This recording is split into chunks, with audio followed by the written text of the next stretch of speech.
Chef Scardina here. I'm here with Kason Savage. Welcome back to GoGarrettCounty.com. Vegetables, episode 5. We're going to do 2 vegetable dishes for you today. First, we're going to show you how to cook mushrooms with some ancho chili and caramelized onions. And then next, we're going to do some purple cabbage with butternut squash. And with both these dishes, we're going to add another element to kind of bring up the flavors. Let's get started.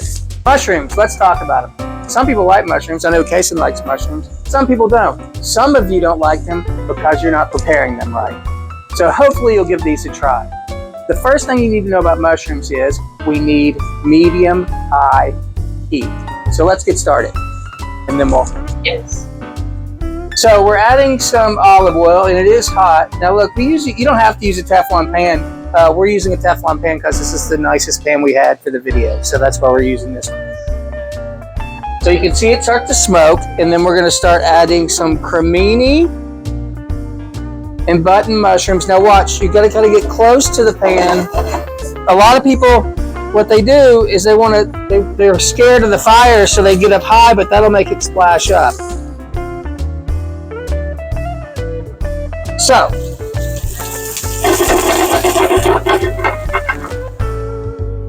let it sit. We want them to brown. Doing this doesn't help anybody. We want them to brown. We might have to add a little bit more oil. Should we add salt right now? I don't think we should. Some people would disagree with me. Some people feel that salt, I am one of those people, feels that salt will bring out the moisture in the mushrooms so they won't brown, they'll steam. So this dish today is going to be sauteed mushrooms with caramelized onions, which Kason already caramelized earlier, because I feel like having those two cooked together is a little bit difficult. So we just cook these onions down right here, and we're going to add to this dish later. And then we are going to add, this is ancho chili powder, not chili powder mix, some dried oregano, and a little bit of cayenne pepper. So this will take anywhere, maybe 5 minutes. But the point I want to stress is if you have mushrooms on top of mushrooms, those mushrooms aren't going to cook. They're just going to be hanging out on top like, what am I doing? Nothing, while the other ones are cooking. So you really want to have a nice surface area. Our mushrooms are brown, and Kason's going to put some kosher salt on here. We like kosher salt because you can feel it in your hands a little bit more. And then we're going to add freshly ground pepper, just a little bit. And now this is where you got to be a little bit careful when you add the chili powder and things like that, because it can burn. So once we get this moving, we might have to add a little bit more oil. In the recipe, I'll give you the amounts I think they are, but you're going to have to use your best judgment on that. But get that sprinkled all around. And this really is kind of a South American flavor, I guess you could say. And it will be a little bit spicy. So the mushrooms are almost done with that seasoning. And then we're going to add the these onions are already cooked.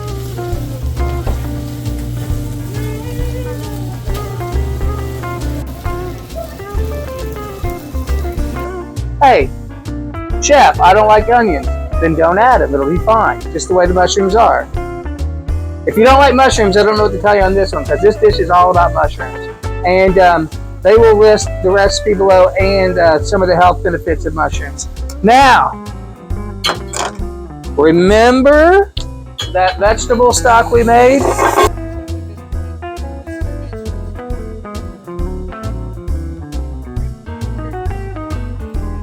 In episode 2, was that right?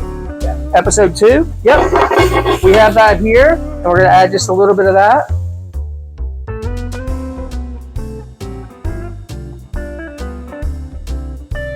And we're going to let that cook down just a little bit. We can probably turn up the heat.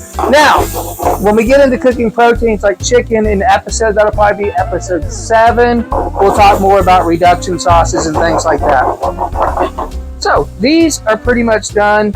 We could taste for seasoning. I feel pretty confident about this. We could just season it more once we get it to the plate. The only thing I'm worried about is this plate is Teflon, so it might be a little difficult. I don't want to scratch my pan, but we're going to put some of these on here. And These are also good for meal planning. You can make these ahead of time. If there's a little bit of vegetable stock left, that's okay. And we'll just put a few on the plate here. Hopefully it'll look okay. And then Kason, will you get that bowl out of the fridge? So you can squeeze it into that. Okay, yep. So we're gonna put some of this sauce with these mushrooms. And what Kason is making, and you'll see earlier in the video, Kason was blanching and shocking asparagus.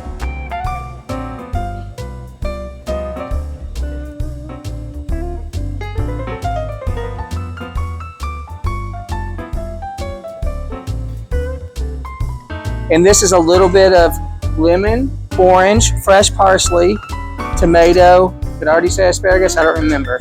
But as you noticed in the seasoning video, if you remember, I was saying acid really brings out flavor. So mushrooms are kind of earthy, a little bit dense, and we add this in here. It just kind of brings up the flavors a little bit. It has a nice balance. And this can also be part of meal planning as well.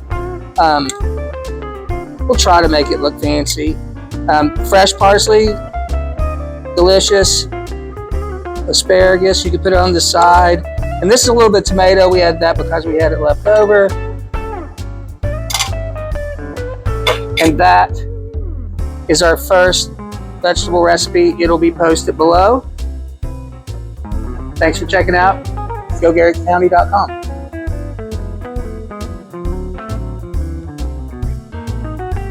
The next dish we're going to make is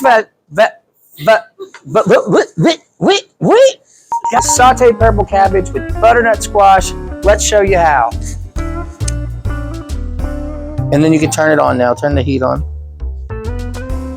That's good. So Kason just put a little bit of oil in the pan, and this is some parboiled butternut squash. Say that 3 times fast. We're going to just season it with a little bit of kosher salt, and we're going to put it down gently in the pan. Now remember, it's always better to get closer to the oil than having it high up. It sounds more dangerous, but it's not. It's actually much safer to get closer. So, we're gonna let these brown a little bit.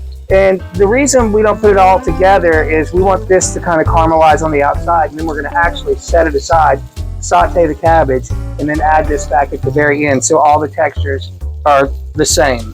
Well, not the same, appropriate. How is that appropriate? Okay. So, once again, all we did is Kason earlier took this butternut squash, she peeled it, cut it into chunks, and brought it to a boil. Simmered it till it was tender, just like you're cooking potatoes. Then she pulled them out, laid them on a sheet pan, and we let them cool down. So let's just cut them up. So, these are brown on both sides. Kason's gonna set these aside. And I still think we have enough oil in there. We're just gonna add the cabbage, nothing else. And I'll explain why in a second. It's like, just cabbage? And I'm like, yeah, you'll see. You have to wait. So, the pan's still hot. We are gonna add the purple cabbage.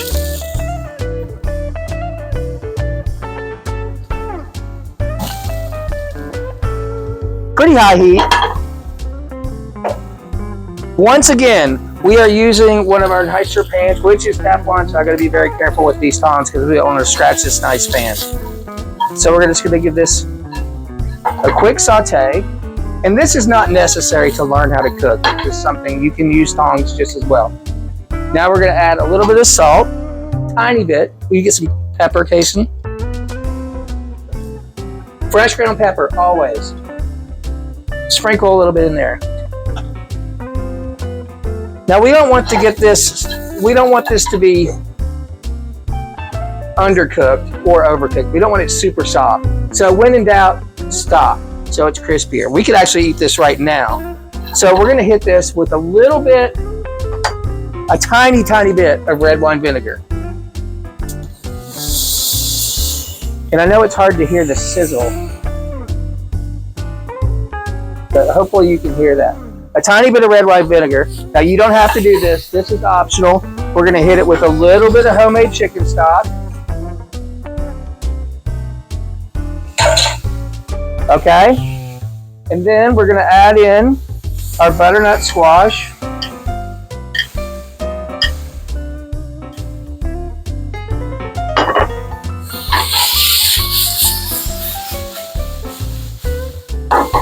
And that's it. Well, it's not it. We're gonna show you one more thing.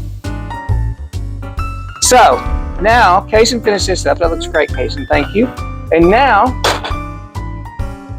once again, we were talking about adding different flavor combinations and textures, especially acid, to a dish. This has a very minute amount of red wine vinegar, but this here is jicama.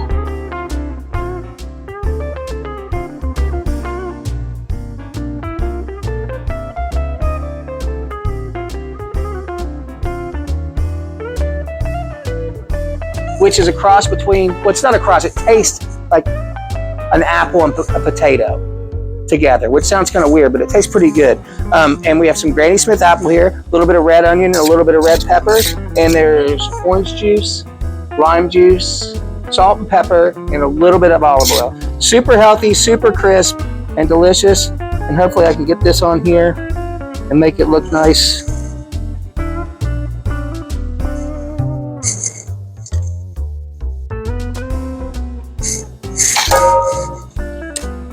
And that,